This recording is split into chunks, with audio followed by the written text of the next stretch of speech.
रेपेंजेल की कहानियाँ। बहुत समय पहले की बात है। यूरोप महाद्वीप के जर्मनी देश में एक पति पत्नी रहा करते थे। दोनों का एक दूसरे के सिवा और कोई नहीं था।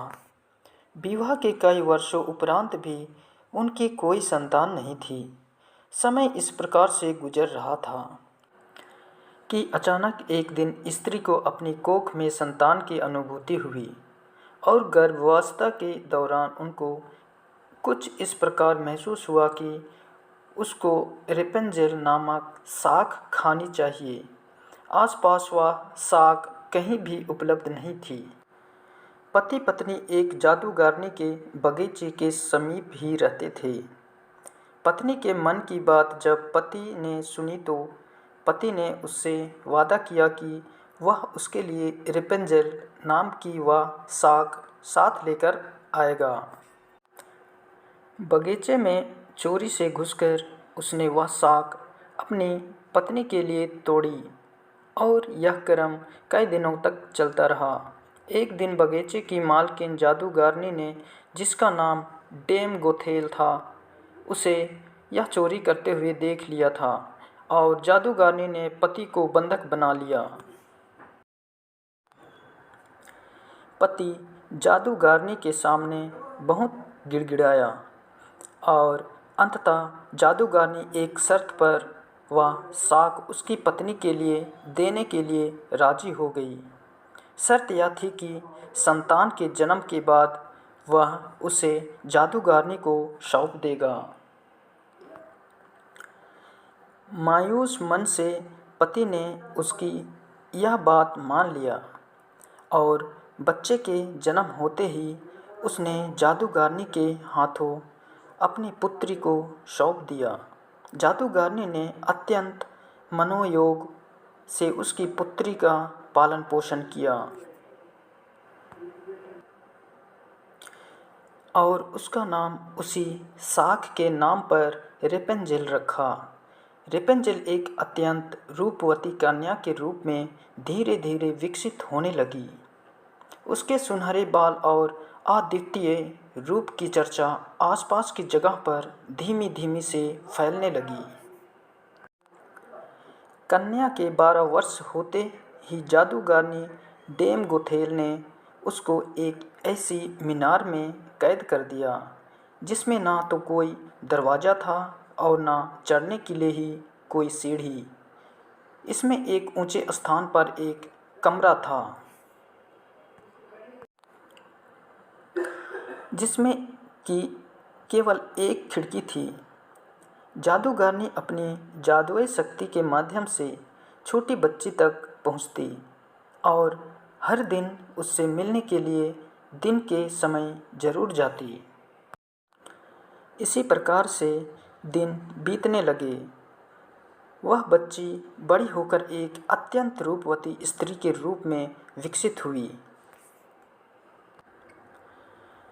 उसके लंबे घने सुनहरे बाल इतने लंबे हो गए कि बाद में जादूगरनी उनके सहारे मीनार पर चढ़कर कमरे में आने और जाने लगी।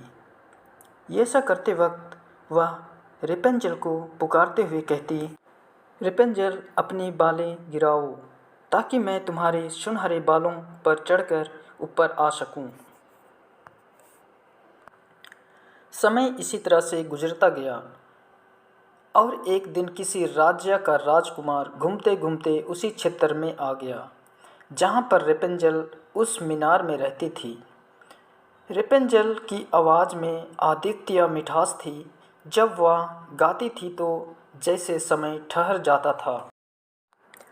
एक दिन राजकुमार को टहलते टहलते एक मधुर आवाज़ सुनाई पड़ी।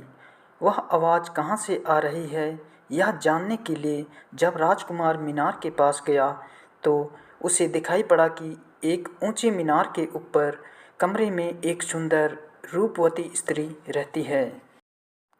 उसके इस मीठी आवाज़ को सुनकर राजकुमार उसकी तरफ अत्यंत आकर्षित हुआ और वह अपनी उत्सुकता पर काबू नहीं रख सका।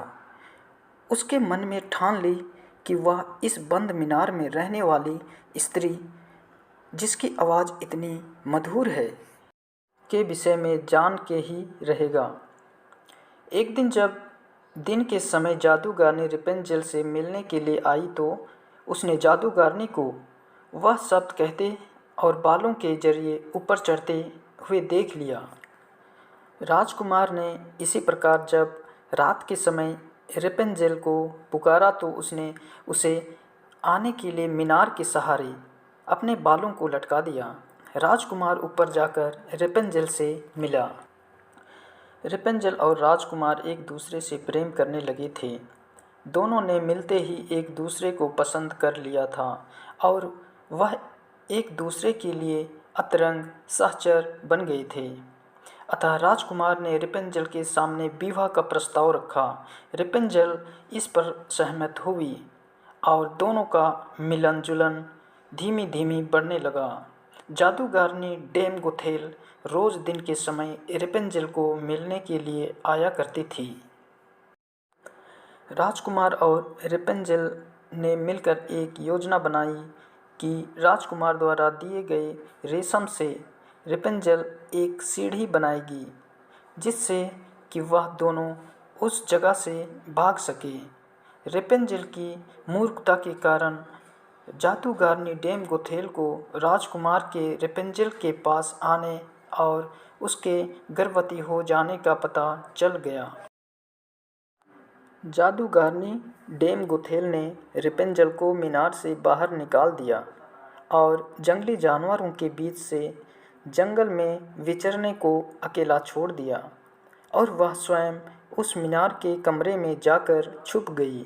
राजकुमार के चढ़ने के लिए उसने रेपेंजेल के बालों को काटकर उन्हीं मीनार में से बाहर लटका दिया ताकि राजकुमार ऊपर चढ़ सके और उसे कोई शक ना हो। जब राजकुमार रेपेंजेल से मिलने के लिए उस रात आया तो रेपेंजेल की जगह जादूगरनी को पाकर वह भयभीत हो गया और मीनार से कूद पड़ा जिससे कि नीचे पड़े कांटों से उसकी दोनों आँखें की रोशनी चली गई। जब राजकुमार नीचे गिरने लगा उसके हाथ में रेपेंजेल के कांटे कटे हुए बाल आ गए और रेपेंजेल की लंबी बालों की लट राजकुमार के साथ ही नीचे गिर गई। नीचे उतर पाने का कोई अन्य तरीका न होने के कारण जादूगरनी डेम गोथेल उस मीनार में फंस गई और अत्यंत मृत्यु को प्राप्त हुई। अपनी आँखों और अपनी प्रेमिका को खो देने के बाद राजकुमार निराश होकर अंधा होकर जगह जगह भटकने लगा। कई महीनों तक इस प्रकार भटकने के पश्चात वह उस क्षेत्र में जा पहुंचा जहां पर रेपेंजेल बस चुकी थी। उधर रेपेंजेल ने जुड़वा बच्चों को जन्म दिया जिसमें एक बेटी और एक बेटा हुआ। इसी तरह कुछ समय तक एक दूसरे के बिछोह में रहने के बाद दोनों उसी राज्य में एक स्थान पर मिले और उनके मिलने से चमत्कार स्वरूप राजकुमार की दृष्टि वापस आ गई और रेपेंजेल के लंबे सुनहरे बाल उसको वापस मिल गए और दोनों हंसी खुशी अपना जीवन साथ में बिताने लगे। दोस्तों, इस कहानी से हमें यही शिक्षा मिलती है कि बुरे का अंत बुरा ही होता है और विश्वास के सहारे एक दिन दुनिया में सब कुछ पाया जा सकता है। जिस तरह जादूगरनी गलत नियत से रेपेंजेल को इतने साल कैद में रखती है, एक दिन उसे इसका दंड मिला और वह मर गई।